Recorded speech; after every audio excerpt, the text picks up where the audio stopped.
¿Se ve bien? Sí, Vale, pues buenas tardes a todos. Bienvenidos a este seminario y a este webinar. Me gusta más seminario que webinar, pero bueno, vamos a dedicar a las garrapatas como vectores de interés sanitario en España. Me voy a presentar yo primero. Soy Félix Valcárcel, soy investigador, trabajo en el INIA, ahora en INIA CSIC, y toda mi vida he trabajado en dos frentes, garrapatas y nematodos gastrointestinales ovinos, y últimamente me dedico a las garrapatas y esa es mi presentación. Voy a presentar por orden de aparición a los siguientes ponentes. En primer lugar, el doctor Gábor Folvari es húngaro y es licenciado en biología y doctor en medicina veterinaria en Budapest. Su investigación se centra en la ecología de las enfermedades infecciosas emergentes y tiene gran experiencia docente, no solamente en el ámbito de las garrapatas, sino también en zoología, parasitología, ecología parasitaria y, bueno, domina varios idiomas, como muchos europeos, no como yo. Ha realizado estancias de investigación de larga duración en la Universidad Complutense de Madrid, en el Instituto Konrad Lorenz de Viena y el Museo de Historia Natural de Londres. Y ha sido profesor invitado en las facultades de veterinaria de Madrid, Brno y Viena. Y actualmente trabaja en colaboración con un gran número de colaboradores en muchos países y en el campo de parasitología, ecología de enfermedades y más concretamente en ecoepidemiología de garrapatas y patógenos transmitidos y en el efecto del cambio climático y la pérdida de biodiversidad en las enfermedades infecciosas emergentes. Y actualmente lidera un grupo de investigación sobre ecología de patógenos emergentes en el Instituto de Evolución del Centro de Investigación Ecológica de Budapest y investiga medidas preventivas y la aplicación del protocolo Dharma, documentación, evaluación, vigilancia y actuación en el frente a garrapatas y patógenos transmitidos, y es presidente de la acción Cost Pragmatic y de la que nos va a hablar a continuación. La siguiente ponente es la doctora Laura Tomasone, que es profesora asociada de la Facultad de Veterinaria de la Universidad de Turín y que se dedica a investigar y enseñar, doy fe de ello, sobre epidemiología de las enfermedades infecciosas con especial interés en los enfoques ecoepidemiológicos e integrados, sobre todo en enfermedades transmitidas por vectores y las enfermedades zoonósicas. Ha trabajado muchos años sobre garrapatas y enfermedades transmitidas en África, en América Latina, con especial énfasis en las enfermedades rickettsiales. Y en Italia está estudiando el papel de los huéspedes vertebrados en los diversos ciclos de transmisión de patógenos transmitidos por garrapatas y en la propagación de las garrapatas y estos patógenos en zonas de montaña. Y es co-líder del grupo de trabajo 3, propagación y establecimiento de garrapatas y patógenos transmitidos por garrapatas en un clima cambiante en el mencionado proyecto Pragmatic. Yo ya me he presentado y yo voy a hablar sobre Yaloma, y finalmente la doctora Sonia Olmeda, que es bien conocida por casi todos los miembros de esta sociedad, es veterinaria y licenciada y doctora en veterinaria en la Universidad Complutense de Madrid y es profesor titular en esta misma universidad y es vicedirectora de la Fundación de la Universidad Complutense. Lo siento, Sonia. Y, bueno, lleva toda su vida trabajando en garrapatas y en agentes transmitidos por garrapatas, y de hecho la llamamos cariñosamente Lady Tick. Y bueno, la forma de estructurar la charla, como el doctor Folvari tiene que marcharse, va a hacer su presentación, vamos a dar unos minutos por si alguien quiere preguntar, y luego, una vez que se termine esta sesión de preguntas, daremos el resto de las charlas y las preguntas las respondemos todas juntas al final. Pues cuando quieras, Gabor.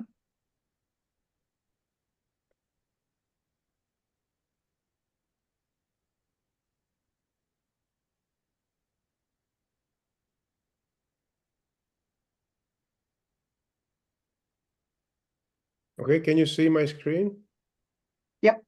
Okay. Yes, perfect. Hola and buenas tardes. Unfortunately, my Spanish doesn't allow me to speak in Spanish, although 24 years ago I started at Sonia's lab as an Erasmus student, but my couple of hundred words of Spanish is not enough for me to express my thoughts about tics and how to tackle the problem of tics. So I'm really happy to be here, and I'm happy to present my main research topic, which can be translated with a single sentence like, how do we find tics before they find us? Or with other words, how to implement the DAMA protocol. Thank you very much, Felix, for the introduction. And thanks a lot for the agencies that are supporting my work. So this is, on one hand, a national laboratory for health security in Hungary. I am very lucky to be able to chair the COAST action called Pragmatic. And I'm also participating in a Horizon Europe project, which is about a network for rapid diagnostics against infectious diseases.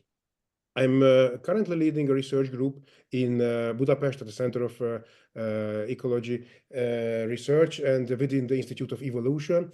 The research group is a small but very efficient one, and I'm happy to have both mentors, supervisors, postdocs, students, and PhD students as well within the group. And as the name tells us, Emerging Pathogen Ecology Research Group, we are usually investigating questions like the ones in the fairy tale.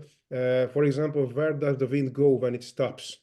Or if we translate it to emerging infectious diseases, where do the pathogens go when they are not causing disease? And very quickly, we will find the so-called parasite paradox if we are putting such questions. All of you know very well that pathogens are considered usually specialists, ecological specialists, which are very strongly adapted to their hosts. On the other hand, the emerging infectious diseases occur very rapidly, and the shifts to the unrelated hosts, the new hosts, are really common cases. So if we want to explain what this contradiction or why this contradiction exists, we can take the classical co-evolutionary model. It tells us that the parasites become more and more specialized during time, and host switches are rare. And according to this model, genetic change, like a mutation, is needed for a host switch or for a spillover of pathogen. There is one problem with this model.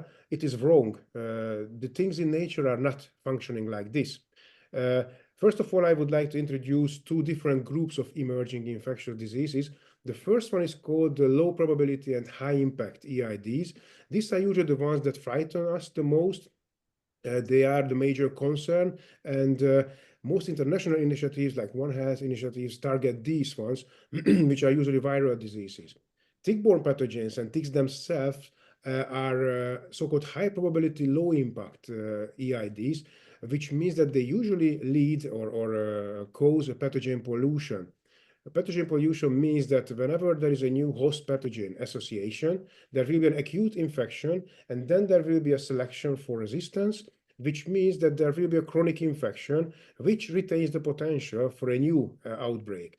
With other words, once a pathogen is established or a parasite is established at a place, it usually doesn't disappear.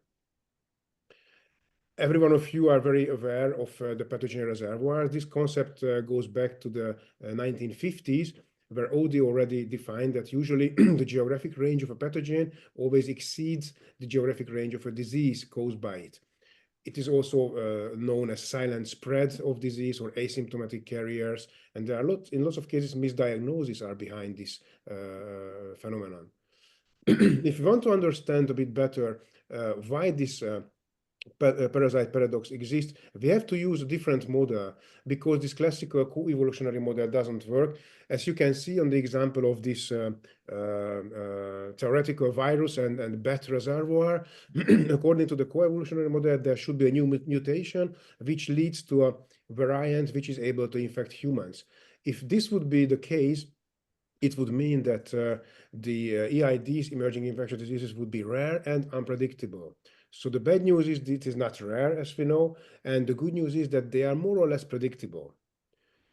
So we have to use another paradigm, another concept. This is called the Stockholm paradigm, and it tells us that the pathogens and parasites living in the natural reservoirs are not just a single variant. Usually, if you talk about a species of virus or bacterium or parasite, they have usually a huge genotypic or genetic variability, and some of them are already capable of infecting new hosts. It only depends on the opportunity, whether they meet a new host or not. And if they meet this new host, they try to colonize. And once colonized in this new host, like in the case of COVID-19, you know that the ACA2 receptors enabled these coronaviruses to colonize not only bats, but also humans, dogs, cervids, and any kind of mammals. So after colonizing the new host, they are already able to spread even with higher efficiency compared to the original variants. So the new variants start to develop within the new host, but there is already an opportunity and there is already a capacity to colonize these new hosts.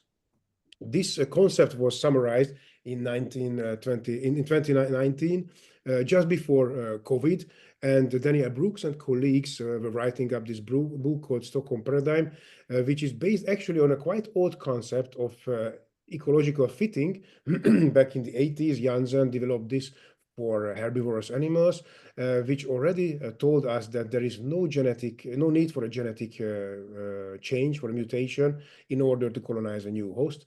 And if you consider climate change or the destruction of natural habitats, of course, there will be an increase of migration of vectors, hosts, and pathogens. And this leads to new and new opportunities for the pathogens to colonize new hosts. And as I mentioned, they have already the capacity to colonize them. So the emerging infectious diseases will be not the exceptions, but the rule from this time on. Okay, all of you know climate change. This is one of the most important drivers actually for emerging infectious diseases. If you want to see some examples, this paper from 2022 shows us on the left-hand side the different factors of climate change, like warming, precipitation, floods, droughts, and so on. And here you can see the different routes of transmission for parasites and pathogens. So for example, vector-borne diseases have the highest number of effects regarding climate change, and the bigger here the letters, the more important the effect. So viruses and bacteria have especially high effect considering climate change, and the spread, the geographical spread will be very large in case of new climate scenarios for many viruses and bacteria, and also parasites. If you take another important driver, and this is the destruction of natural habitats, and it's not only in the tropics, but unfortunately everywhere on the earth, this is also leading to new opportunities because the parasites will be able to find new hosts and they will try to colonize these new hosts. Another problem, if you consider EIDs, that we only know a very small fraction of microbes that are around us. If you take, for example, just the viruses that we know from birds and mammals, it is a couple of thousands. And according to the estimates, it is nearly 1.7 million species, and 500,000 from them are able to infect humans. So we are really not very good at finding what's around us. If we are considering the money, it has been already before COVID very, very important sums that were spent on emerging infectious diseases. It was 1.3 trillion US dollars before COVID, and just for COVID, responding to a single emerging infectious event, it has been several tens of trillions of US dollars. Another important driver for emerging infectious diseases is urbanization. You also might know that today, half of the human population on Earth lives in urban big cities like Madrid or Budapest or any other big cities, and it will be 2/3 within 20 years. So very quickly, most of the human population lives in urban centers, which means that actually, although we think that the cities protect us from emerging infectious diseases, they are not. There are several problems with cities. Actually, they are not a solution, but a problem to EIDs because they can limit the ability to flee from an emerging infectious disease happening.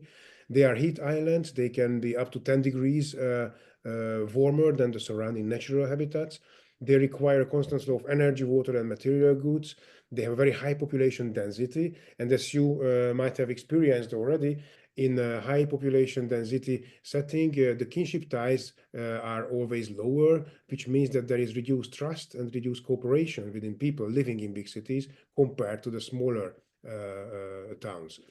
The extreme division of labor leads to extreme interdependency, and there is also a very safe environment for some zoonotic diseases. Think about urban green spaces, or think also about the lifestyle that is supported by people who are largely invisible to the public services. So, for example, people working in the hotels might not have any insurance, or they can carry pathogens that we are not thinking about.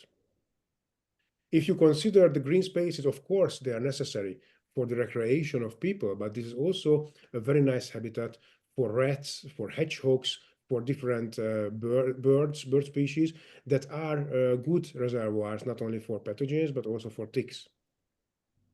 And if you add globalization, the global travel and transport of goods, then you have the perfect storm actually for emerging infectious diseases. And if you consider Southeast Asia, where these wet markets, dead animals and live animals and humans have a meeting point, these are perfect places for a new emergence. And this is happening day by day, actually, just we don't know about it usually. So if you take an example from the IPBES pandemics report, nearly 1/3 of the wide terrestrial vertebrate species are traded globally. This is a very important driver for disease emergences. With a metaphor, we can say that we live in a minefield of evolutionary accidents waiting to happen. But this is not only a metaphor, as you know. If we are drawing some of the disease emergencies that lastly happened, we know that this is a real problem, and there are lots of new ones. So we can put the question, what is at risk? Definitely not the whole biosphere, because evolution has always been capable of generating new biospheres following even the massive extinction events. Maybe Homo sapiens itself, not probably, because we are very numerous, both geographically and in numbers. So it is very low probability that the whole humanity will have a problem with this. But the real problem is with the technology-dependent humanity, the thing that we are doing now, that we are talking through our internet-connected Zoom surface. This is what actually usually at risk if the emerging infectious diseases will have a bigger importance. So after this lots of bad news, we can put the question, what can we do?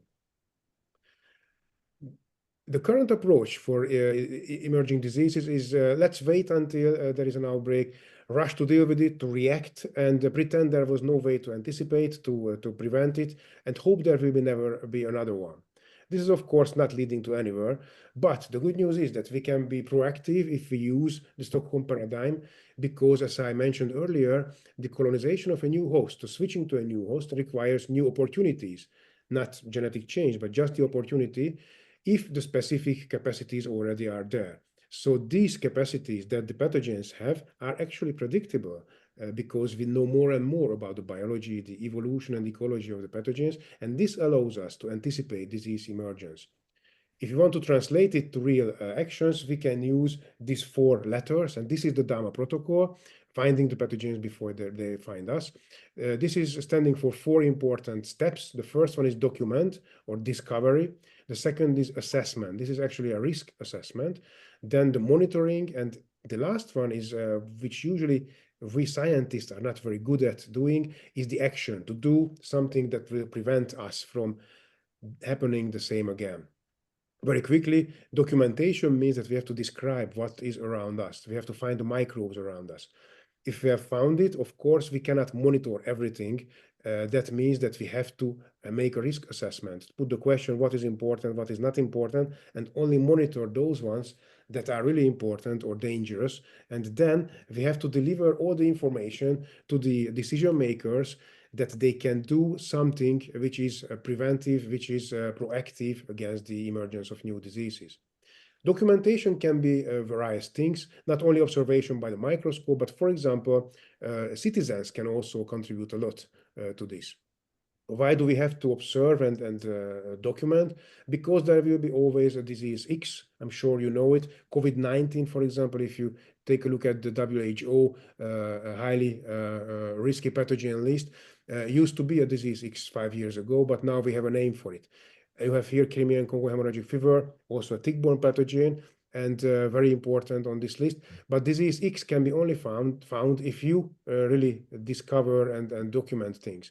How do you document? For example, you go out and flag for ticks. This is what I'm doing at the same forest for 14 years now. And later on, you have to assess the risk, as I mentioned. This is the lab work. You have to identify the ticks. You have to find the pathogens in it. And the risk assessment, to put it very simply, is a so-called phylogenetic triage. Triage means that you have to decide whether it is risky or not. So you have to put the question, is it a known pathogen or it is related to a known pathogen? If the answer is no to both questions, you can ignore it, but we will archive this. And if the question is, and the answer is yes, then you have to gather new and new information about the transmissibility, natural history, and so on. And then you have to go back and monitor, because you need to find the special distribution. You have to find the dynamics, the temporal dynamics of this pathogen in order to understand what and when can emerge. And the last step, the most important one, is action. This is actually teaching, for example, teaching citizen scientists how they can reduce the chance of establishment of a disease. You have to reduce the risk exposure, recognize the new arrivals, mobilize universities, NGOs, and so on, and provide proactive suggestions to the decision maker. This is the most important that we can do. And of course, we have to do an international scientific cooperation. So how do we act? It's a very heavy, very difficult step, but if we make it, then it will be much easier. And one very good method for this is the citizen science, the use of citizen science. There are lots of people who are willing to contribute to science, but we have to tell them how. And I would like to show you a quick example in my talk, what we have done regarding hyaloma ticks. Hyaloma marginatum, for example, the most important vector of Crimean Congo hemorrhagic fever virus, is not endemic in Hungary, in Central Europe. However, they are carried by migratory birds every year, many of them actually. As you know, hyaloma ticks are two host ticks. I think you will hear about this a bit more. And this means that they can stay on the bird host for elongated times, like 3 weeks, and they can drop off here in Central Europe, where they will molt to adult stage, like this here, and try to find a human host or an ungulate. So birds are carrying them, and they can be infected with CCHF virus, which is, as you know, a very debilitating disease without any vaccine, without any casual treatment, and with up to 40% mortality rate.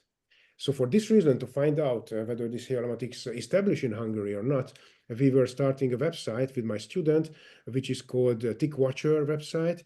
And we were explaining people how this hyaloma tick looks like. As you know, they are quite large with striped legs, and they are very quick. So they can be easily differentiated from the local other tick species like this Ixodes in the middle, or even the bigger Dermacentor ticks, but hyaloma is even bigger than Dermacentor.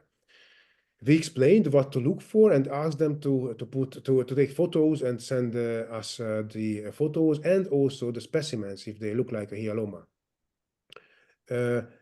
I can show you this video. I hope it works, which shows us, but maybe it's nothing new for you because you are from Spain mostly, so you know how a hyaloma tick will run. It is very special for people in Central Europe because we have only very slowly moving ticks, which are completely different to the hyaloma ticks. But maybe this one is not working, so we can skip and save some time.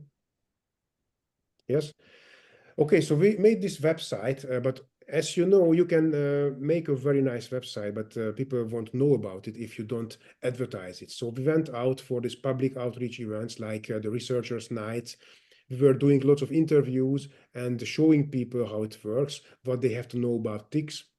This is here an escape room that we were designing. My student was designing actually, which has a topic about ticks, how to find a tick in this suitcase, for example. And this poor girl is frightened by her mother with the plastic tick because we are explaining how they look like, what is the morphology, what do they transmit, and so on. So people started to send in photos. Of course, first pariahs, photos of insects, beetles, and bugs, even spiders. As you can see, this is already the cousin of ticks. But later on, of course, they also sent us pictures of ticks, quite nice pictures, actually. This is an Ixodes, this is a Dermacentor tick.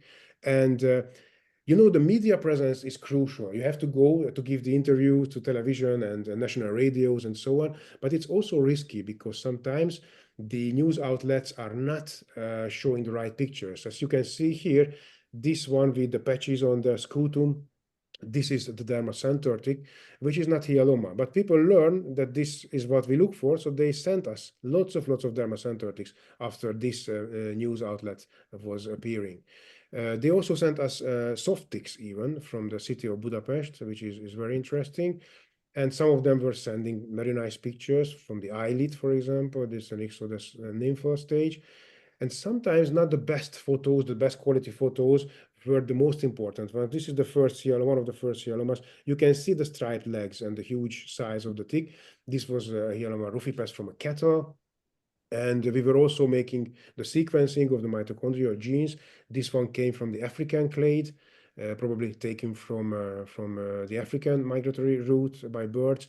And this is a hyaloma marginatum from a dog, carried probably also from migratory birds to Hungary, from the Eurasian migratory route. Okay, and donkeys and even some found hyaloma in their kitchen floor. So we're putting on the maps all the data, not only the hyaloma data, but also other bycatch, because the bycatch was also important because we cannot go to every corner of the country. So citizen science helping us a lot to collect more and more data. And here you can see a small summary about the 4 years of the hyaloma observations through the tick watcher. You can even see that in some places like here, there is an aggregated distribution, which means that probably at these places, these ticks have already overwintered and have their unique local population. We were screening them for CCHF. We didn't find any, but we were making a metagenomic analysis, and we found a very closely related virus called Wolff tick virus, which you don't know how pathogenic is, but we were making the whole genetic characterization and published it recently in a research paper. Okay, and lastly, because time is running out, I want to quote Daniel Brooks' book about the Stockholm paradigm. He said that our protocols must be evolvable because there is no static solution for problems that involve an evolving Earth and evolving biosphere. We also try to evolve, and our next step is to do or to design a mobile application which will help people to make photos easier about ticks and send them directly. We would like to also do this in several countries all over Europe with the help of the pragmatic coast action. And we hope that we can do a standardized data collection and extend our knowledge about ticks and tick-borne pathogens. We'll put all the observations on a map and, of course, analyze the data afterwards. So in the end, my main message is let's be a bit more proactive and not reactive. And thank you very much for your attention.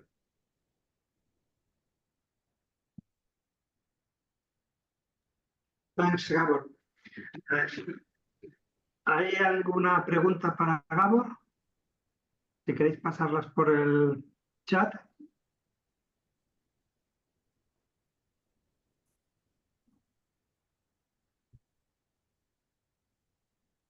Well, I have a question. I'm sorry. I have a question for you. The distribution of Hyaloma marginatum is related with birds coming from other areas. Do you have this information? Yes, so on the migratory birds, the immature stages, larvae and nymphs are very often found on the migratory routes and also in Hungary, yes. But I mean, in this point in which you have several Hyaloma marginatum, was because it's a place of migratory birds or so on? We cannot definitely say because, you know, we don't have all the bird ringing data from that specific spaces. But on those occasions where there is an aggregated collection, like 4 or 5 specimens at the very same place, it was a buffalo farm actually. On those places, I think it's already a population which is starting to reproduce locally. Okay. But on random places, I would say it's still the introduction by the migratory birds, yes. Thank you. That was the second question. If there was an autochthonous Ayaloma marginatum there. Thanks. Probably there is, yes. Any other question? So I have one question more. How do you apply DAMA protocol in connection with administration? That's a tricky question. Yes, I'm not sure of what aspect do you mean of administration, but what I can tell you, the hardest part in the DAMA protocol is that to go back and monitor, for example, for these ticks, is not only 1 or 2 years or 4 years, like usually, the research grants are for, but we should do it for, as long as we can, or as long as our students can do it. And this is usually several decades. And you cannot find research money usually for such a long period. So this is really tough, but we somehow have to find the solution for that, because if we do things for 4 years only, then the DAMA protocol will not function. Mhm. So we have to teach our administrators also to use the DAMA protocol, I'm afraid. Yeah, I know. Okay. Well, thank you very much, Gabor. It was a pleasure to hear you. Laura, Hola, cuando quieras. voy a compartir.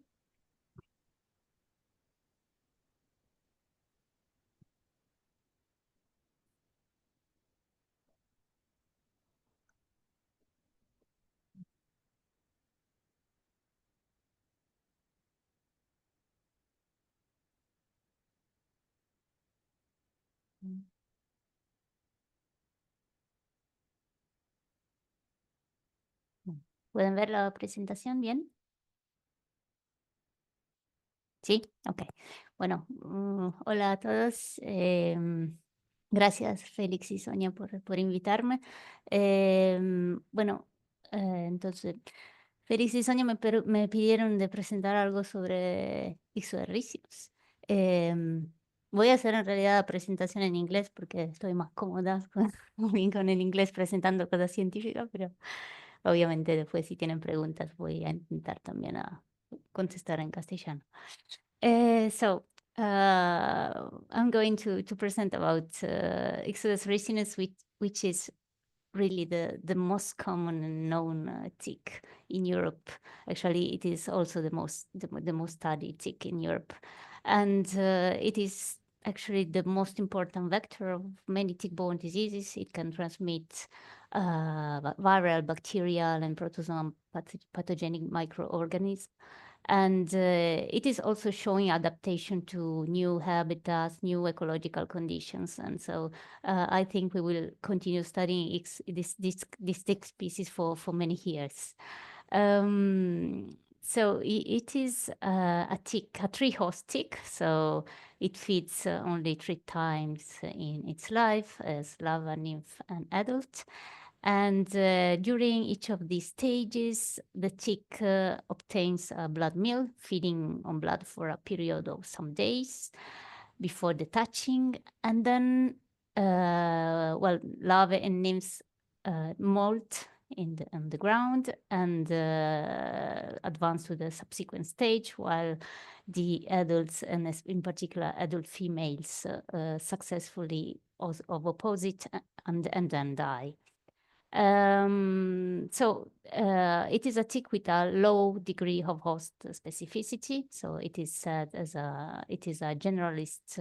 It has a generalist feeding behavior, and it has a life cycle that normally in nature lasts like 2-3 years.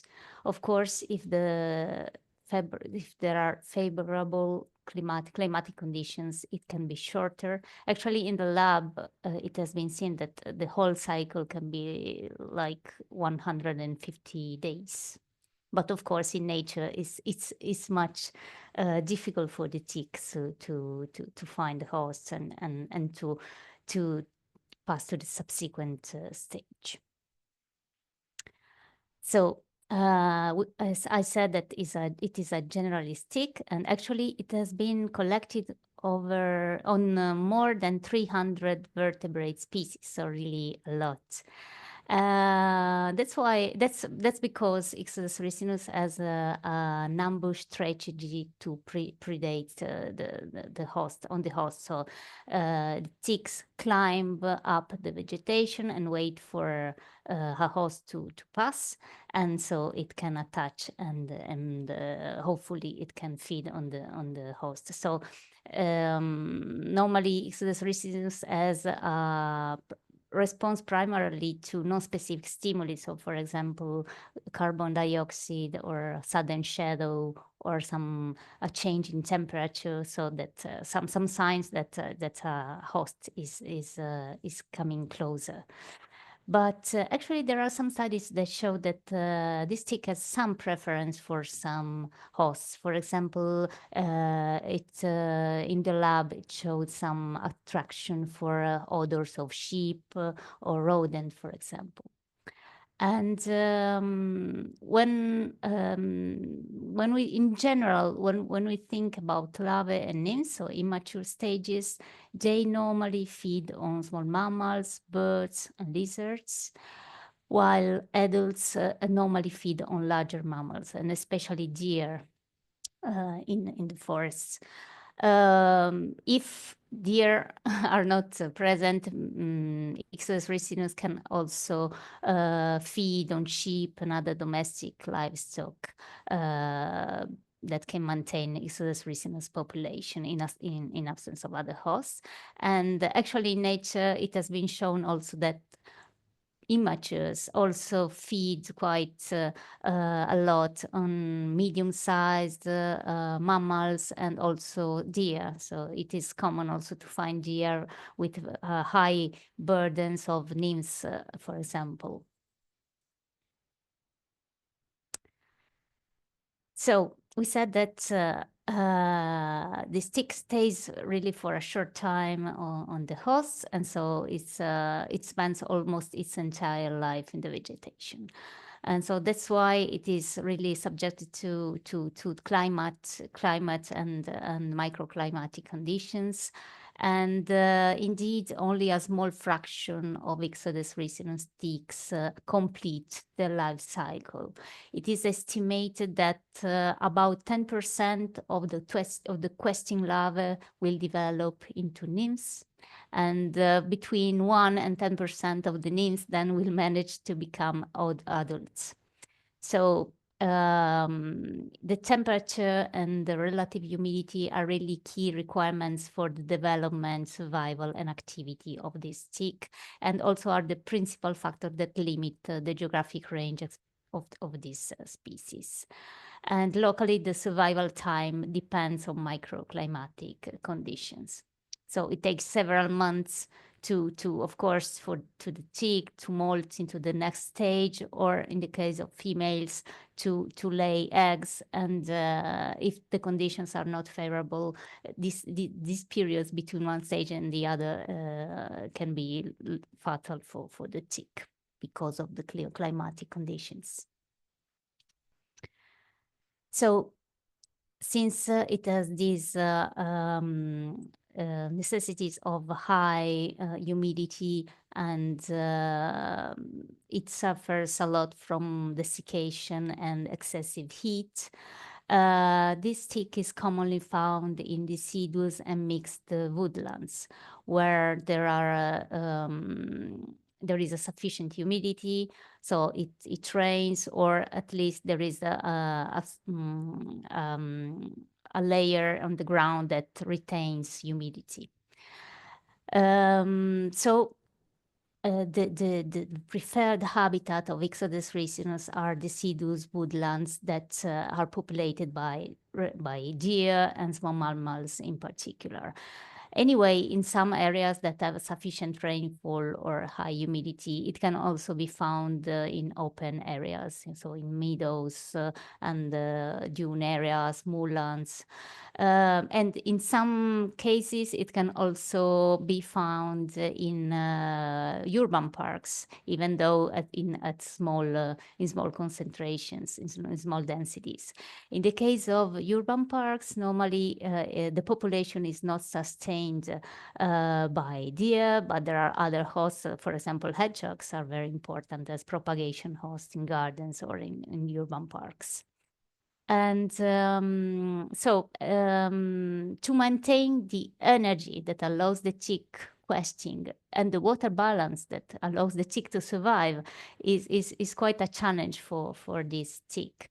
And so, because the tick, when it quests for the host, it loses the humidity. And so it has to go down to the ground to radiate. And normally the water vapor from the air seems to be the most important way for the tick to compensate the water loss.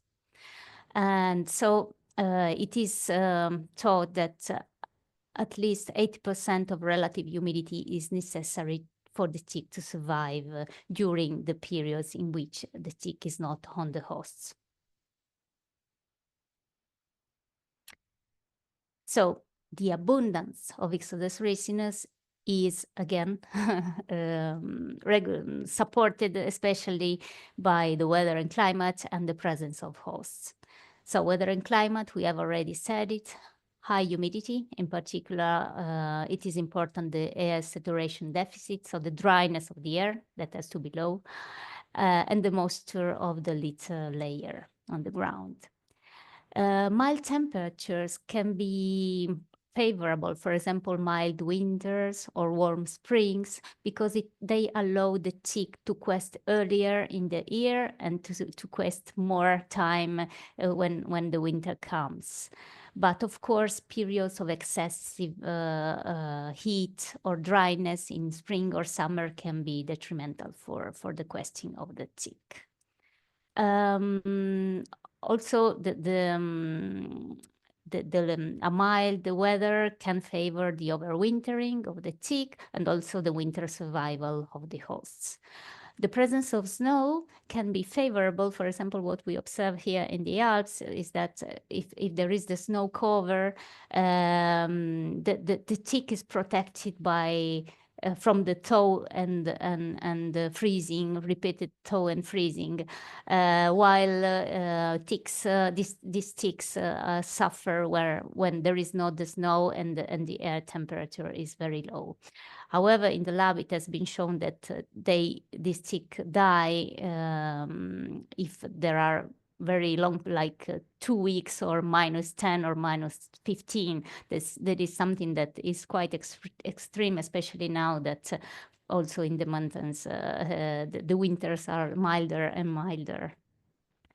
As regards the host, as we have already said, there is a wide variety of hosts that can support the life of Ixodes ricinus. So there are some hosts that are particularly important, for example, the deer, which are considered maintenance hosts because they are the only one who support a good feeding of the adult ticks.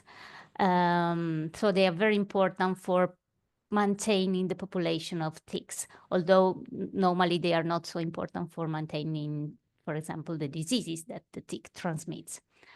The host community composition is important because also small mammals are important, or birds.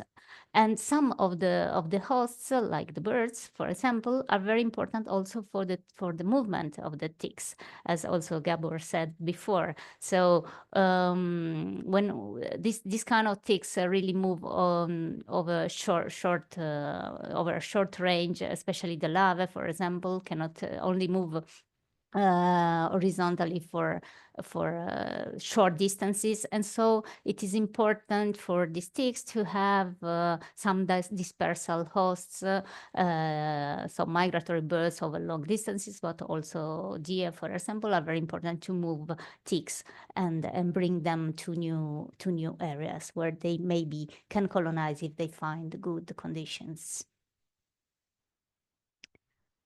As regards the seasonality of Ixodes ricinus, of course, it is regulated by environmental factors, and the key climatic factors include air and soil temperature, air and soil humidity, and also the solar radiation. And also the photoperiodic condition regulate the seasonal development from larvae to nymph and from nymph to adults, and also affects the questing behavior of the ticks. In general, in Europe, Ixodes ricinus has a bimodal pattern. So there is a peak of adults and nymphs in spring and early autumn, which are the months, so for example, May, June, and September, which are relatively warm, but also humid months, because as we said, humidity is very important for this tick. And larvae peak in early summer. Actually, adults can be found more or less all over the year. And of course, this pattern can change in different countries, and also we don't know what it will happen in the future, given the climate, and also precipitation are predicted to become more irregular in Europe. We will have to see what it will happen, because it is likely that also tick activity will change accordingly to the climate changes. So this is the most recent map showing the distribution of Ixodes ricinus in Europe, map from ECDC. And as you can see, Ixodes ricinus is really widely distributed in the Western Palearctic region. And it has an expanding range. So the distribution is changing in Europe, both at extremes of altitude and latitude, as well within its prior range. Indeed, new areas were are reported in which Ixodes ricinus is found, and also there is the perception that its abundance has increased also in known endemic areas. In dry condition, Ixodes ricinus is not able to survive, and this intolerance to low humidity is important to prevent its colonization in arid regions near the Mediterranean. And in fact, you can see in this map that the gray areas are areas that are more, in general, especially around the Mediterranean, are areas which are characterized by a high dryness. In Spain, so Felix sent me the link, and I had a look to the GARES project, of this very interesting project in Spain that is documenting the presence of different tick species or in the Iberian Peninsula. And here you can see that Ixodes ricinus is reported especially in northern regions, which are characterized, of course, by colder climate and higher humidity. But there are also some population that seem to be scattered around in Spain, and I guess that you will make further studies to understand maybe how these populations are distributed, and also if they are really Ixodes ricinus or some subspecies, because you probably have heard of some species like Ixodes inopinatus, which was really considered as synonymous of Ixodes ricinus for many years, and then it was recognized as a separate species or compared to Ixodes ricinus, and it has really been hidden for many decades. To conclude, the vectorial role of Ixodes ricinus, it can transmit, as we said at the beginning, a lot of pathogens. Borrelia burgdorferi, which is the agent of Lyme disease, Borrelia miyamotoi, which is relapsing fever Borrelia, rickettsiosis, in particular Rickettsia monachensis and Rickettsia helvetica, Anaplasma phagocytophilum, which in Europe mainly occurs in sheep and other domestic ruminants, but is an important pathogen, for example, in the United States for humans. Neorickia micurensis, which has been discovered as a human pathogen, it was confirmed as a human pathogen, especially in immunocompromised people. Also Babesia, so protozoa can be transmitted by Ixodes ricinus. Again, these are mostly pathogens of animals, but in immunocompromised people, they can cause disease. And then there is the tick-borne encephalitis virus, which is really the most important pathogen transmitted by ticks after Lyme disease in Europe, and it's a flavivirus. And then the lupin ill virus, which is a virus transmitted in UK and Ireland to Ixodes ricinus, to sheep and red grouse especially, but it can also be sometimes pathogenic to humans.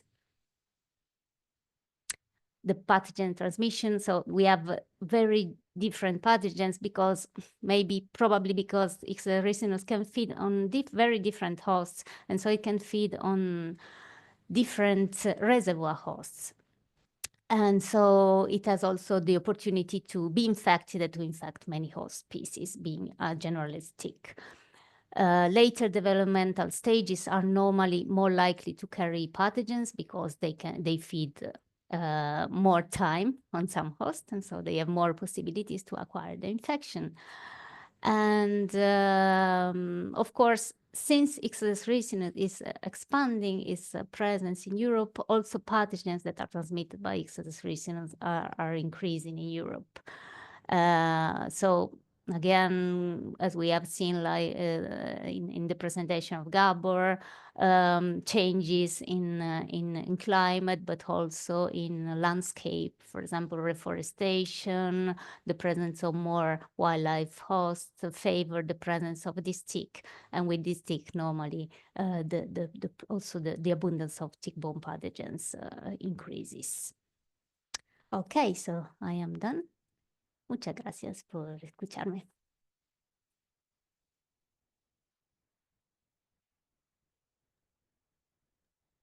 Gracias, Laura.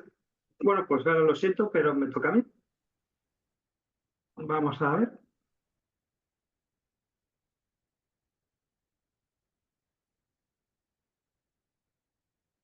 ¿Se ve bien y se escucha? Sí. Gracias. Bueno, pues yo dedico esta charla, como decíamos en una de las entrevistas que nos han hecho este año, a todos los futuros cazadores de garrapatas, que bueno, la he enfocado con la intención de dar unas cuantas ideas de lo que he publicado sobre Yaloma. Y bueno, vamos a hablar de sus hábitats, su fenología y distribución. Pues vamos a ver.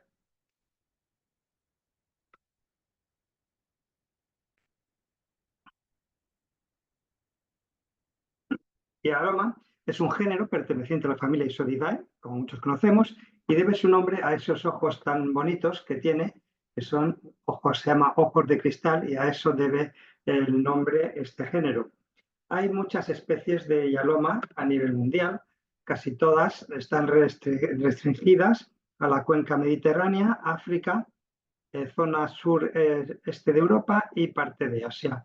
En España tenemos identificadas 5 especies de este género, Yaloma lusitanicum, Yaloma marginatum, scupense, dromedari y Yaloma aegyptium, de las cuales 2 son las más importantes por su distribución y por su capacidad vectorial. En rojo, y de aquí en la mayoría de las diapositivas, en el lado izquierdo de las diapositivas, tenemos Yaloma lusitanicum, que tiene una distribución desde el suroeste hasta el noreste de España. Y Yaloma marginatum en azul y a la derecha en el resto de las diapositivas que está fundamentalmente en las zonas de Extremadura y sur de Castilla y León, aunque como vemos es posible que esté en otros sitios e incluso ya se ha descrito también en Galicia. Bien, no son iguales, pero son muy parecidas. Morfológicamente es muy difícil identificarlas. Sin embargo, son muy distintas en cuanto al comportamiento, en cuanto a forma de transmisión de patógenos, en cuanto a acceso hospedador. Bueno, hay pequeñas diferencias que le hacen completamente diferentes unas a otras y en consecuencia el riesgo que pueden tener. Como cosa común, generalmente se produce una generación al año. Las larvas y las ninfas de ambas especies tienen un comportamiento endofílico, es decir, las podemos encontrar normalmente en las madrigueras o en las camas o en los nidos de los animales que parasitan, mientras que los adultos de Yaloma lusitanicum siempre o casi siempre lo vamos a encontrar en campo abierto, mientras que Yaloma marginatum pueden estar tanto en campo abierto como en los alrededores de madrigueras y demás con un comportamiento endófilo. El ciclo biológico es distinto. Yaloma marginatum es una garrapata de dos hospedadores. Los inmaduros, larva y ninfa, se alimentan en un hospedador. Puede ocurrir que la larva se alimente y una vez alimentada mude sin desengancharse, se convierte en ninfa que a su vez se alimenta sin desengancharse, o puede ocurrir que la larva se alimente, se desprenda y en el mismo animal se vuelva a prender y se alimente como ninfa. Y luego se cae al suelo y muda adultos y los adultos van a alimentarse en un animal generalmente grande. Estos dos hospedadores pueden ser de la misma especie o pueden ser de distinta especie, aunque generalmente los inmaduros se alimentan, como luego veremos, en individuos pequeños y los adultos en individuos de mayor tamaño. Yaloma lusitanicum, por el contrario, es una garrapata de tres hospedadores. Las larvas se alimentan en un primer hospedador, caen al suelo, mudan, las ninfas se alimentan en un segundo hospedador, cae al suelo, muda y los adultos se alimentan en un tercer hospedador. Generalmente son ditrópicas y los inmaduros se alimentan en una especie animal y los adultos en otra, pero hay veces que también los inmaduros son capaces de alimentarse en los hospedadores que normalmente alimentan a las fases adultas, siendo por lo tanto garrapatas telotrópicas. Estas diferencias en el comportamiento hacen que su ciclo biológico sea diferente, siendo más largo en Yaloma lusitanicum, puesto que tienen que pasar más tiempo entre un hospedador y otro y porque los tiempos de alimentación son más largos. Como hemos dicho antes, tienen un gran rango de hospedadores. Los inmaduros generalmente se alimentan, en ambos casos, en lagomorfos, pero marginatum también se alimenta fundamentalmente en pequeñas aves. Muchas veces son paseriformes, nuestras insectívoras. Hay un gran número de especies descritas. Y ocasionalmente estos inmaduros se pueden alimentar en otras especies animales, en ambos casos. En mayor número en el caso del Yaloma lusitanicum. Los adultos, por el contrario, siempre van a estar o casi siempre se alimentan en ungulados o animales mayores y de forma excepcional se pueden alimentar en otras especies animales de menor tamaño. Es decir, son muy poco específicas de hospedador, aunque lógicamente en aquellos lugares donde haya una gran población de conejos y ciervos, por ejemplo, o conejos y venados, vacuno, pues vamos a tener el ciclo con las condiciones idóneas para poder cerrarse al encontrar fácilmente al hospedador. ¿Y cómo encuentran al hospedador? Pues existen las garrapatas perseguidoras y las acechadoras. Las acechadoras se suben a la hierba, como todos sabemos, están allí enganchadas y cuando nos detectan, pues abren el primer par de patas y cuando te acercas o se acerca el animal, se enganchan y se suben. Luego existen las perseguidoras, como estas Yaloma, que tienen, gracias a esos ojos de cristal que hemos llamado, pues bueno, te ven y una vez que te detectan, te persiguen activamente y van detrás de ti. Incluso algunas especies han descrito que te pueden perseguir hasta 100 metros. Esto es lo que suele hacer Yaloma lusitanicum aquí en la península. Cuando el campo está despejado, normalmente te persiguen. Si la vegetación es más densa y hay mucha flora o muchos árboles, se suelen subir y te esperan subidos. Pero pueden utilizar cualquiera de las dos. Yaloma marginatum normalmente es perseguidora. Nosotros no lo hemos visto nunca, pero nos han enseñado vídeos otros colegas turcos con la misma situación de Yaloma marginatum persiguiéndote.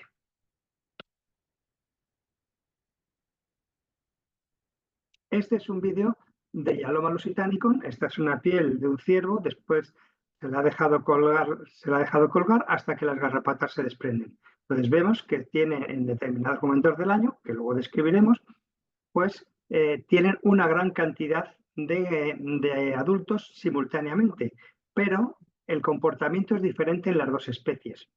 Lusitanicum, bueno, es antropofílica, poco, no le gustamos demasiado, pero sí se suben. Y en cualquier caso, una vez que se suben al hospedador, contactan, se dan una vuelta por la superficie corporal y buscan el sitio donde prenderse. Generalmente, incluso en infestaciones muy grandes, como vemos aquí, no se alimentan todas juntas, sino que cada una lo hace en un lugar. Puede ser que aquí tengamos un macho cerca o no. En cambio, Yaloma marginatum es muy antropofílica y mucho más agresiva. En cuanto se sube al hospedador, intenta engancharse y empezar la alimentación, pero no lo hace de cualquier forma como lo hace el Lusitanicum. En los inmaduros generalmente se colocan en las orejas o en el cuello o alrededor de los ojos, en aves y en pequeños animales, pero los adultos se colocan en zonas concretas, por ejemplo, la zona perineal, más lo de la cola, y como vemos hay muchas garrapatas alimentándose simultáneamente, es decir, forman agregaciones de garrapatas. Esto luego tiene que ver con la forma de transmisión de patógenos, que es mucho más efectiva que en el caso del Lusitanicum. En cuanto a la dinámica estacional, conocemos muy bien la dinámica estacional de Yaloma lusitanicum en la península ibérica. Las larvas comienzan a aparecer en los animales en el mes de abril y en mayo-junio tienen el mayor momento de infestación y posteriormente van disminuyendo hasta aproximadamente el mes de septiembre. Las ninfas aparecen un mes después y más o menos siguen la misma dinámica, pero un poquito más prolongada en el tiempo. Tanto larvas como ninfas no las solemos encontrar en los meses fríos. Los adultos, por el contrario, los podemos encontrar sobre los animales en cualquier momento del año y especialmente a partir del mes de abril empiezan a subir y en mayo, junio hasta agosto, mayo-junio tienen los máximos, van disminuyendo hasta agosto y aquí en finales de septiembre o en octubre hay un pequeño repunte en la cantidad de adultos que vemos en los animales. Esto suele ser coincidiendo en las zonas donde hay berreas, en el caso de los ciervos. Por el contrario, las larvas y las ninfas de Yaloma marginatum tienen un periodo no tan marcado, no conocemos también la dinámica, sabemos que aparecen en mayo y que desaparecen en octubre y que los adultos, su máxima infestación suele ocurrir entre abril y junio, pero que pueden estar hasta casi finales de año. En cuanto a los adultos en la vegetación, Yaloma lusitanicum aparece en cualquier mes del año.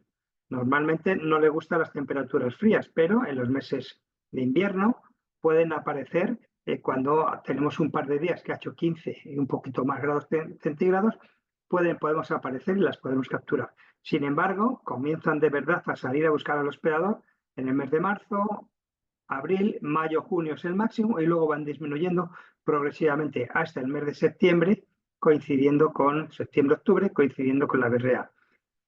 En cuanto a Yaloma marginatum, pues no sabemos cuál es la situación en España. Hay muchos estudios que han encontrado en un mes, en otro mes, en un animal, en otro animal, pero no tenemos clara cuál es su dinámica estacional. Por lo tanto, no podemos actuar. Estas dinámicas son importantes de cara a cuando queramos establecer medidas de control o para realizar estudios, como es natural. En cuanto a las condiciones de temperatura y humedad, al Yaloma lusitanicum le gusta más el calorcito y no tanta humedad, mientras que Yaloma marginatum resiste poco las altas temperaturas y en cambio sí que necesita mucha humedad. He puesto aquí en rojo las necesidades hídricas descritas para las ninfas alimentadas porque tienen un rango térmico e hídrico mucho mayor que el resto de los estados. En cuanto a los lusitanicum y los inmaduros no sabemos muy bien, sabemos que se mueren muy rápidamente, pero no tenemos el dato concreto. Esto hace Estas preferencias hacen que el Lusitanicum la podamos capturar en días soleados, parcialmente soleados, con el suelo más o menos seco. En cambio, esas no son condiciones buenas para Marginatum, que prefiere zonas con suelos húmedos y con mayor humedad. La forma de resistir el invierno, es decir, que van a dar lugar a las generaciones siguientes, en cuanto a los adultos de Lusitanicum, pueden permanecer escondidos en el suelo, aquellos que no se han conseguido alimentar en el otoño, o los machos también pueden pasar el invierno protegidos enganchados a los animales, pero sin alimentarse. Y las hembras grávidas que se alimentan a finales del otoño pasan el invierno escondidas en las grietas, en la vegetación, y son los que van a dar lugar a esa generación de larvas en primavera. En cuanto comienza a hacer temperatura adecuada, hacen la puesta y enseguida salen las larvas que van a buscar rápidamente hospedador. En cuanto a Marginatum, puede pasar el invierno escondida en la vegetación, pero lo normal es que sean las ninfas alimentadas la forma que sobrevive al invierno y que cuando llega la primavera van a mudar y van a dar lugar a esos adultos que veíamos antes que aparecían en primavera. Y en cuanto a los factores de riesgo de propagación, en ambos casos, el movimiento de personas y animales, la reforestación de explotaciones ganaderas, las aves migratorias, en el caso de Yaloma marginatum, como nos ha dicho antes Gabor, pero te dicen aves migratorias de corto recorrido, no te especifican cuánto, pero no grandes distancias. Y por supuesto, en la degradación de las tierras, después de haber pastorado el ganado vacuno, que es uno de los hospedadores principales de esta especie. En cuanto a la distribución, este es el mapa del ECDC de octubre de 2023. Esta teóricamente es la distribución de Yaloma lusitanicum y su hábitat preferido son los bosques mediterráneos y matorrales. En cambio, Yaloma marginatum está mucho más extendida. Esta distribución no nos la creemos del todo, pero bueno, están hechas las denuncias. Pero sí vemos que tiene una mucho mayor distribución porque tiene una mayor cantidad de posibilidades de sobrevivir en otros ambientes, especialmente húmedos, que la humedad no es muy buena para Yaloma lusitanicum. Y en cuanto al papel vectorial, bueno, está demostrado la transmisión de Coxiella burnetii, Theileria equi, Theileria annulata por Yaloma lusitanicum y por diversas, Babesia, Coxiella y especialmente el virus de la fiebre hemorrágica de Crimea-Congo por Yaloma marginatum. Hay, como es natural, muchos estudios que han descrito que esta transmisión es transovárica y transestádica en ambos casos y por lo que decíamos antes, de que Yaloma marginatum forma esas agregaciones de garrapatas alimentándose simultáneamente, la coalimentación y la vía venérea también son posibles. E igualmente, otros estudios han demostrado la presencia de diversos patógenos de gran interés, algunos son zoonósicos, han encontrado ADN o estas bacterias o estos virus en estas garrapatas, pero queda por demostrar su capacidad vectorial. Finalmente, como última reflexión y de cara a la importancia que últimamente están teniendo las garrapatas en España, este es el mapa que hemos dicho antes de distribución, Yaloma lusitanicum de rojo y Yaloma marginatum de azul. Coinciden estas zonas en las que hemos encontrado Yaloma marginatum con las áreas, las provincias en las que se han detectado casos de fiebre hemorrágica de Crimea-Congo en los últimos años, desde 2016 hasta 2024 en España. Y en estos triángulos se señalan las zonas donde previsiblemente o donde las personas que han sido infectadas creen que han podido ser picadas por una garrapata. Y esto es importante de cara a la monitorización que habrá que seguir en el futuro. Pues muchas gracias a todos y especialmente a las garrapatólogas, que no pongo su foto porque no tengo una foto de todas juntas. En el equipo somos muchos y no tengo fotos del equipo completo, lo siento.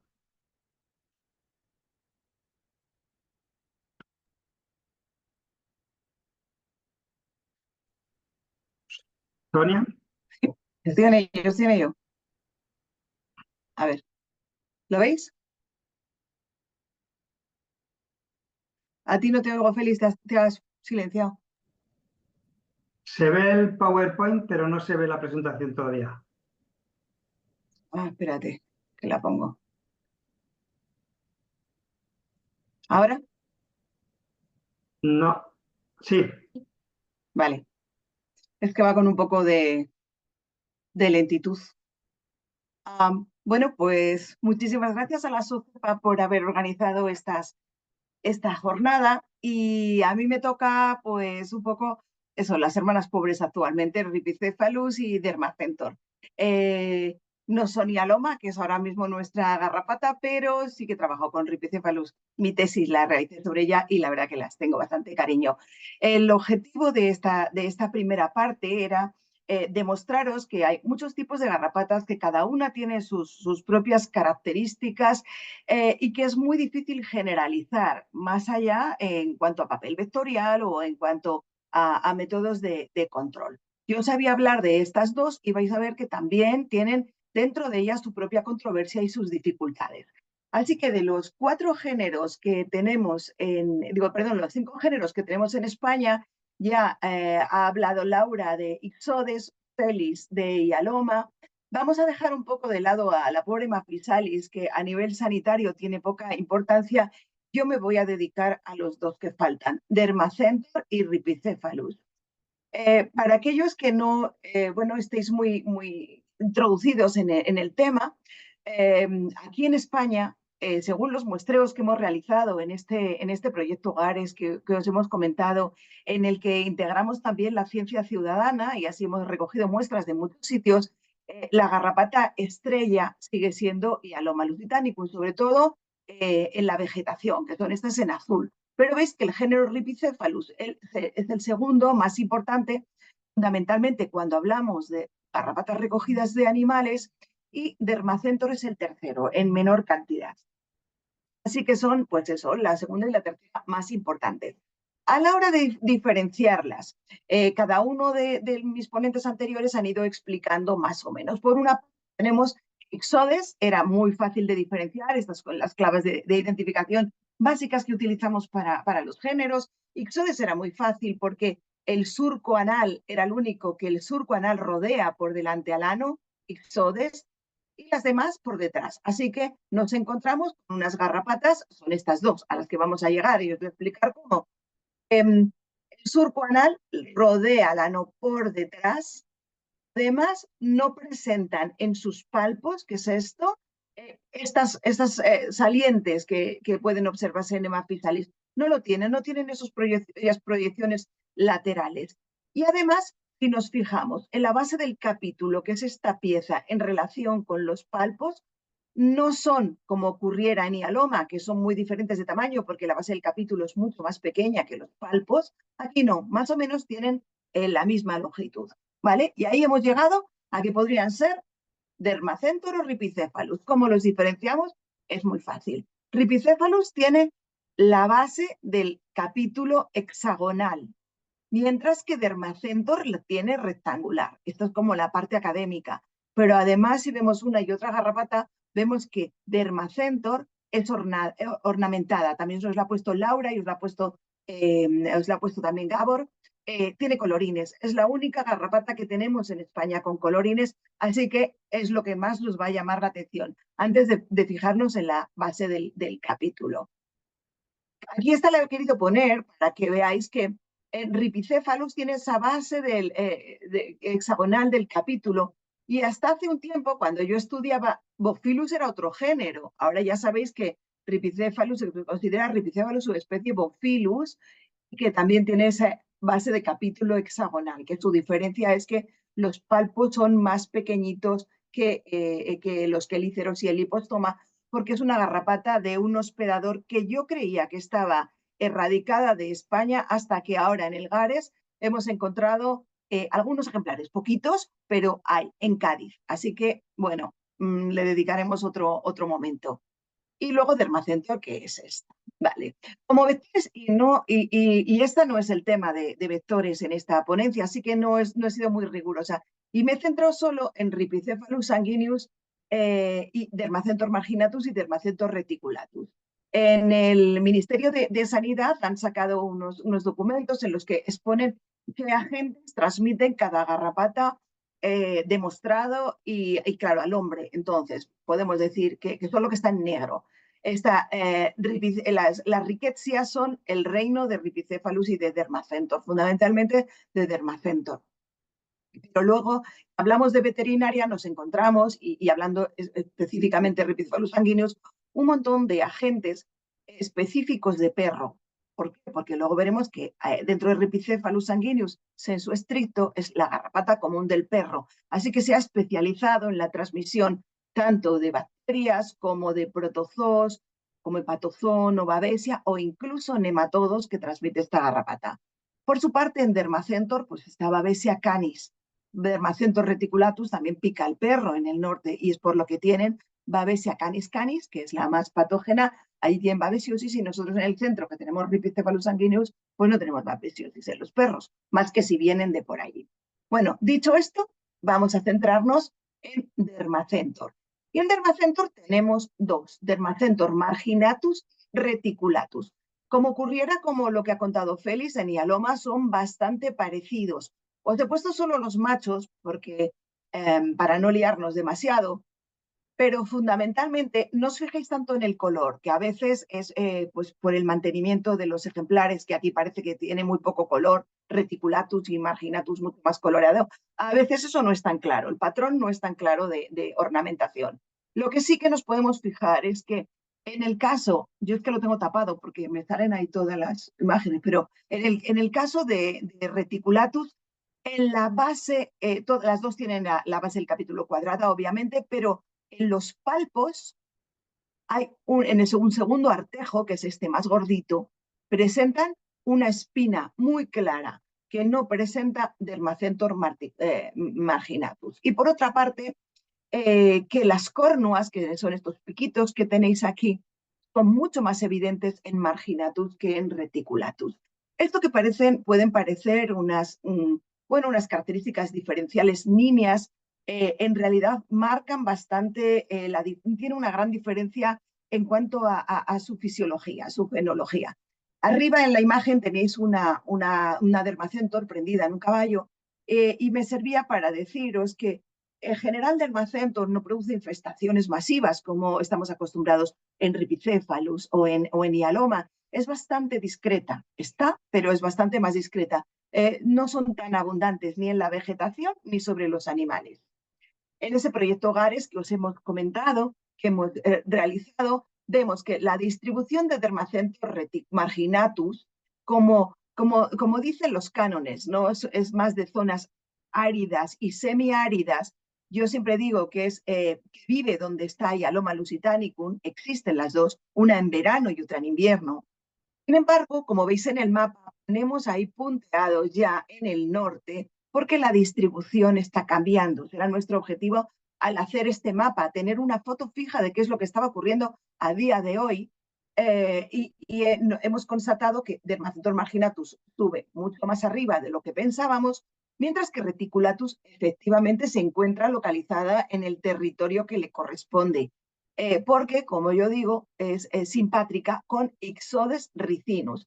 Si lo miráis en el mapa bioclimático, que es antiguo, pero que a mí me gusta porque nos marca muy bien la diferencia, la zona de Reticulatus sería la verde y la de Marginatus el resto, aunque vemos que eso ya no está ocurriendo de esa manera.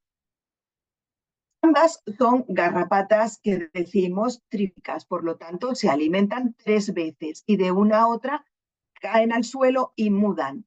Pero tenemos, o sea, los estadios inmaduros podrían ser comunes a los mismos animales, a micromamíferos, y como tenéis aquí, más o menos, las larvas mayo-julio, las ninfas mayo-julio, julio-agosto, y luego como hospedadores, Dermacentor reticulatus, marginatus primero, está bastante centrado en ungulados, domésticos y silvestres, igual que Hyaloma lusitanicum. Pero Reticulatus, además de estas especies de ungulados domésticos y silvestres, utiliza también carnívoros, y eso marca la diferencia. Además, las dos pueden alimentarse, es lo que decimos antropofilia, no son excesivamente antropófilos, bueno, sí, sí que lo son. A veces son mucho más que Rhipicephalus, que es la que vamos a ver a continuación. Pueden picar al hombre.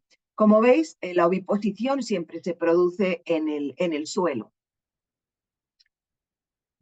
Bueno, ese es Dermacentor reticulatus.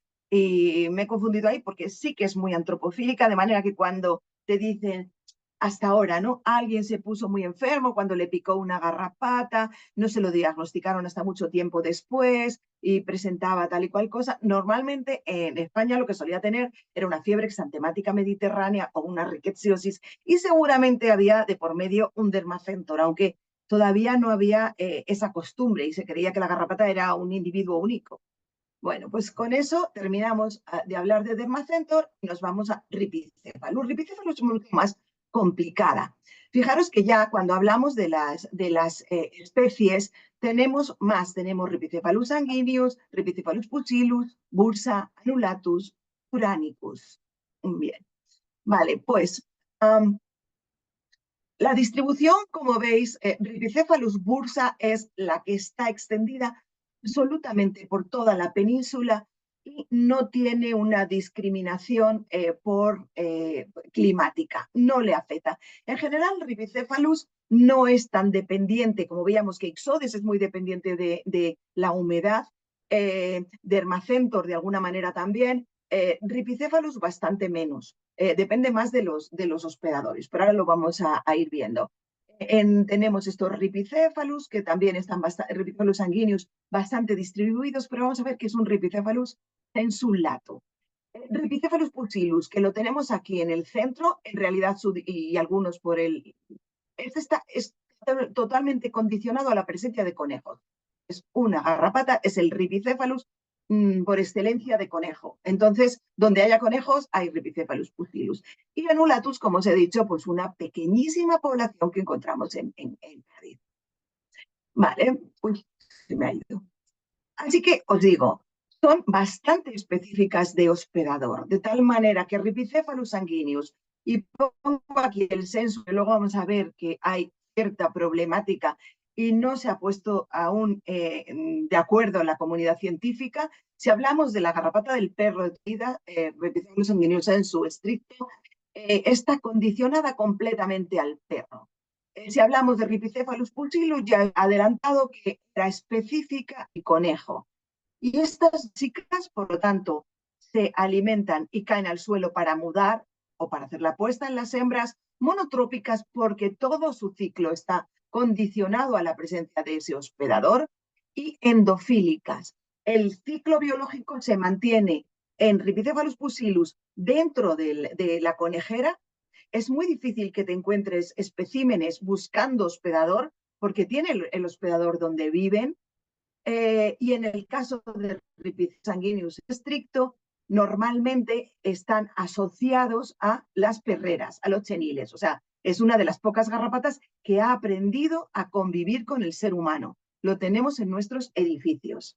Eso no quiere decir pues, que en una zorrera o tal, que también son cánidos, pues no haya Rhipicephalus sanguineus en su estricto. Y luego tenemos Rhipicephalus bursa, que es una garrapata, es difásica monotrópica. Eso quiere decir que las larvas y las ninfas se alimentan sobre el mismo hospedador y mudan sobre el hospedador. Y es monotrópica porque tanto la fase de larva y ninfa se alimentan sobre un ungulado, normalmente una vaca, un caballo, un ciervo, en otoño, y los adultos se alimentan en junio sobre ese mismo animal. Es en ese caso cuando son muy evidentes en la zona del perine. En estas fotos que hemos presentado, es que realmente creo que es la misma que ha presentado Félix, pero es que realmente aquí había Bursa y Maginatum juntas, eran caballos de Doña Ana y estaban las dos juntas. Y estas son exofílicas. Estas sí que te las puedes encontrar normalmente los adultos en el campo, en verano.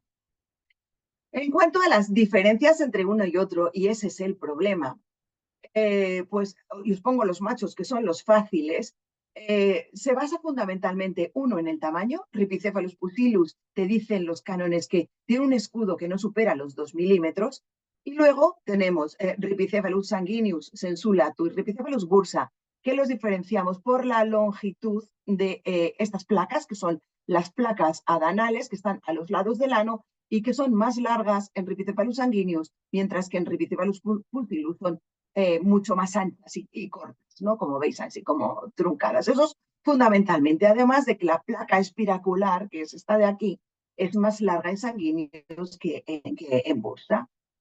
Sin embargo, últimamente, se está haciendo la filogenia con el COX de Rhipicephalus y nos encontramos, pues, por ejemplo, el Ibericus, que luego iremos a él, pero vemos una gran variedad de Rhipicephalus. Hay muchísimas especies de Rhipicephalus.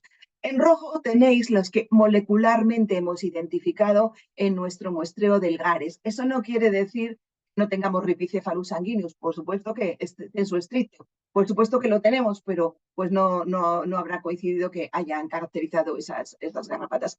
No hemos podido identificar ningún Rhipicephalus turanicus en nuestra zona, de ninguna manera. Y bueno, bursa, pues aquí tenéis los nombres de los lugares donde suelen estar. Así que, bueno, pues tenemos el Sanguineus sensulato y ese es el problema. En la publicación de Millán Rodríguez y Estrada Peña del 2024, establecía que Rhipicephalus ibericus era un clado diferenciado de Rhipicephalus sanguineus en su estricto. Esto que morfológicamente y siguiendo las guías de identificación es muy difícil porque no te estás fijando en las características. Yo estoy segura de que son diferentes porque a mí me lo parecen, pero siguiendo las guías de identificación no puedes llegar a esta diferenciación. Sin embargo, por comportamiento sí. Como os he dicho, Rhipicephalus sanguineus en su estricto es endófila, está en las edificaciones humanas y se alimenta en perro. Y sin embargo, en los muestreos que hemos estado haciendo encontrábamos otros Rhipicephalus muy parecido y que por las guías nos salía como Rhipicephalus sanguineus, pero que estaba en campo abierto y que lo encontrábamos en otros hospedadores. Eso es lo que se ha dado en llamar Rhipicephalus ibericus desde 2024. Todavía está en la controversia de la taxonomía, si es verdaderamente una especie como tal o si es un clado de Rhipicephalus. Ahí estamos. En este mismo Rhipicephalus sanguineus sensulatus, sin embargo, también se incluye Rhipicephalus putillus, que de putillus es bastante diferenciable. Bueno, hablando, entonces ahora ya me voy a referir específicamente a Rhipicephalus sanguineus sensu stricto. Os he dado algunas pinceladas de las otras, pero si no, no acabamos nunca. Y esto os lo he explicado ya detenidamente, que es de 3 hospedadores, que vive en el Chenil.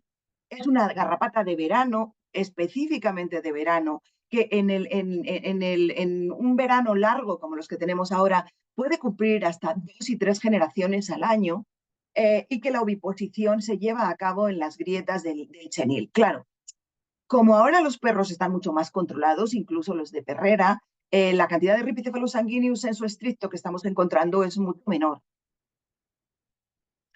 He visto por Félix que los vídeos salen fatal, pero bueno, voy a intentar poner recogidos de una perrera.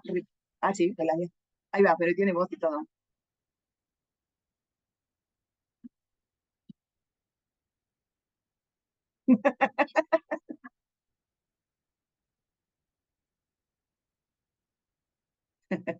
Ese es el Rhipicephalus. Uy, y ahora, vale, y aquí recogiéndolas, aquí lo que hicieron fue ponerlo sobre la pared y cepillar la pared, y esto fue lo que cayó, ¿vale?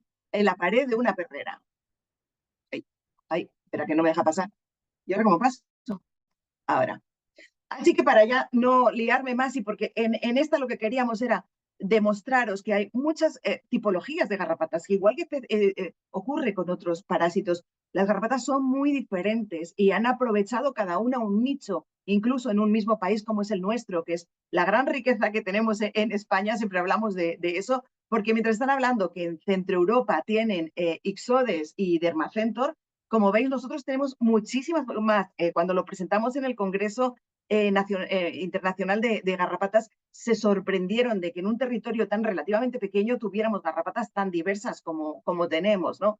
Entonces, bueno, pues para centraros, deciros eso, que tenemos dos Dermacentor en España, que son muy antropofílicas, que están ligadas a los ungulados y también a los carnívoros en el caso de Reticulatus, y que es la que llamaríamos garrapata de invierno. frente a Rhipicéphalo, que tenemos bastantes, que hay una controversia, y que estas son menos antropofílicas, bastante menos antropofílicas, y son garrapatas de verano, aunque, como hemos visto, Rhipicéphalo bursa se alimenta en otoño sobre los mismos animales, y es en verano cuando las vemos. Cuando hablamos de eso, pues es cuando las ves abundantemente, ¿no? Y que Rhipicéphalo está muy condicionada a su hospedador, la presencia de su hospedador fundamental, mientras que Dermacentor pues, está más condicionada por el medio ambiente.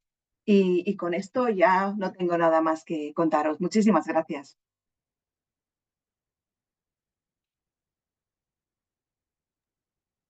Gracias, Sonia.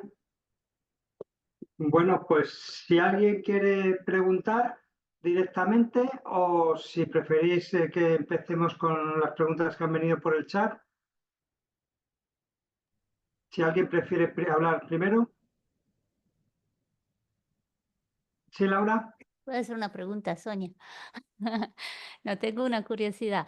Dermacentor reticulatus, ¿se sabe, llegó a España hace poco o siempre estuvo como marginatus? Porque, por ejemplo, en Italia es bastante reciente, porque como no podía pasar los Alpes prácticamente. No, desde luego, nosotros tenemos pues los trabajos, nosotros tuvimos un gran entomólogo, Gil Collado, que ya referenciaba en 1940 y tantos la presencia de reticulatus aquí. Okay. Anteriormente ya no lo sé, pero por lo menos desde 1940 y tantos está. Bueno, mucho. Gracias. Vale.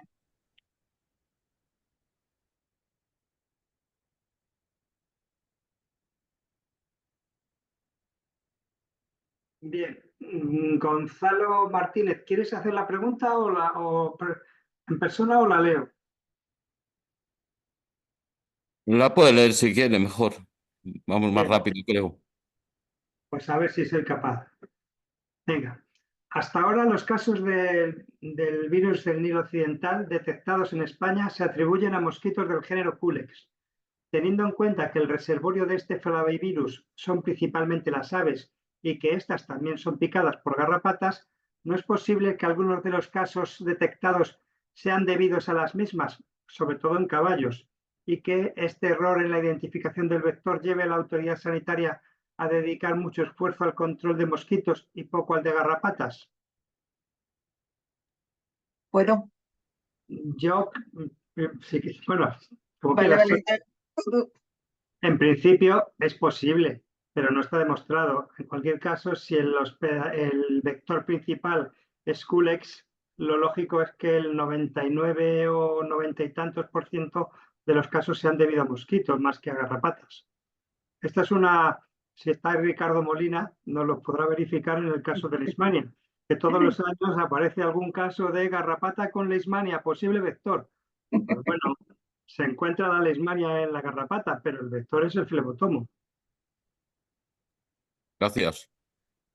Sí. A ti por la pregunta.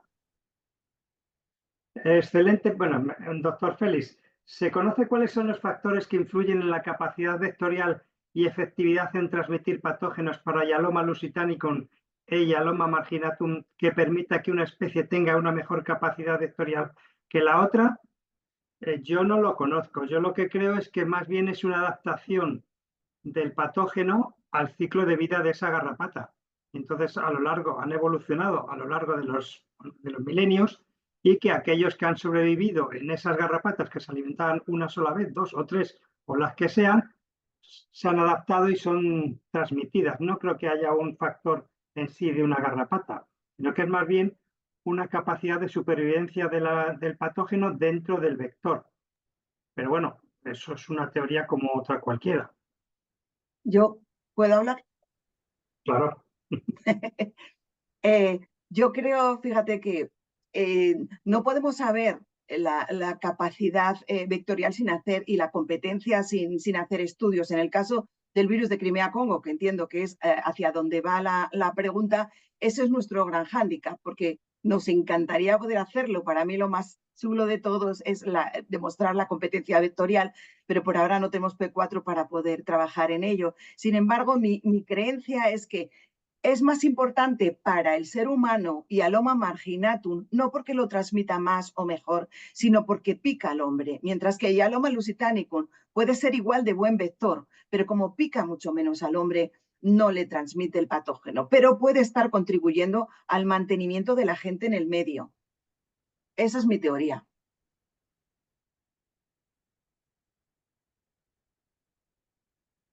Los repelentes habituales para mosquitos con DEET e icaridina y los sprays insecticidas con permetrina para la ropa son eficaces para garrapatas.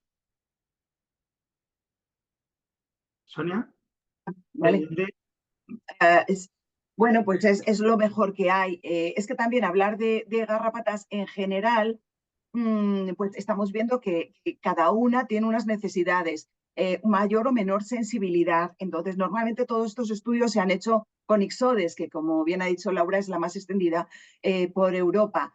Es lo mejor que hay, el DET o el IR3535, pero a nosotros sabemos, o sea, sabemos de laboratorio, pero no de repelentes, porque cuando vamos a por ellas, no vamos a evitarlas. Total, que no tenemos una experiencia de campo en este sentido, pero por lo que nos dicen, para Hyaloma no funciona demasiado bien. Incluso ropas con permetrinas que ya te vienen comercializadas y demás, tiene una eficacia muy limitada. Esta, Sonia, me la vas a quitar, pero bueno. Algunos de los virus que utilizan las garrapatas como vector son de transmisión sexual. Es decir, una garrapata macho infectada al aparearse con varias hembras transmitiría el virus a estas, aumentando la población de garrapatas portadoras. Sí, de hecho es en virus en el que se ha demostrado esa posibilidad, igual que lo que comentaba Félix de la coalimentación, que una garrapata, como son telmófagas, se alimentan sobre un charquito bajo la piel. Una garrapata infectada se alimenta, inocula en la gente e inmediatamente otra que está prendida muy cerca de ella adquiere la gente, incluso si el hospedador no llega a infectarse. Eso es la transmisión por coalimentación, que para eso sí que es muy importante lo que decía Félix, esa agregación entre las garrapatas. Eso es muy difícil que exista entre Hyaloma lusitanicum, porque se alimentan por separado y además secuencialmente, y sin embargo marginatum, que están todas juntitas, hay más probabilidad de que eso se produzca. Bueno, la siguiente, magnífica la descripción, Sonia. También os he adjuntado el enlace para solicitar el diploma. Muchas gracias a todos. Han sido unas buenas. Muchísimas gracias. Muchas gracias. Yo quería preguntar, bueno, antes de que se me olvide, a Laura. Aquí en Europa están muy preocupados porque Hyaloma se va hacia el norte, pero tenemos posibilidades en los países mediterráneos de que de que Ixodes ricinus baje hacia el sur. Dipende del clima, porque obviamente, como dije, Ixodes ricinus quiere humedad. Entonces, normalmente el clima está cambiando como temperaturas más altas, pero es verdad que hay lluvias más violentas, como, bueno, ustedes en España lo vieron hace poco. Entonces, no sé, es un poco imprevisible, no sé qué va a pasar. Normalmente yo hubiera pensado, ¿no? Porque, bueno, se va a poner más caluroso, más seco, pero con estas lluvias más irregulares vamos a ver qué pasa, pero ¿qué puede ser? Hay otra pregunta, Félix, pregunta a Miquel. Es Rhipicephalus gophilus annulatus, la que hemos encontrado muy esporádicamente. Es la pregunta para los demás. ¿Cuál era la especie de garrapata que pensabas que estaba extinguida y que luego habéis visto que no estaba extinguida? Esa. Rhipicephalus gophilus annulatus.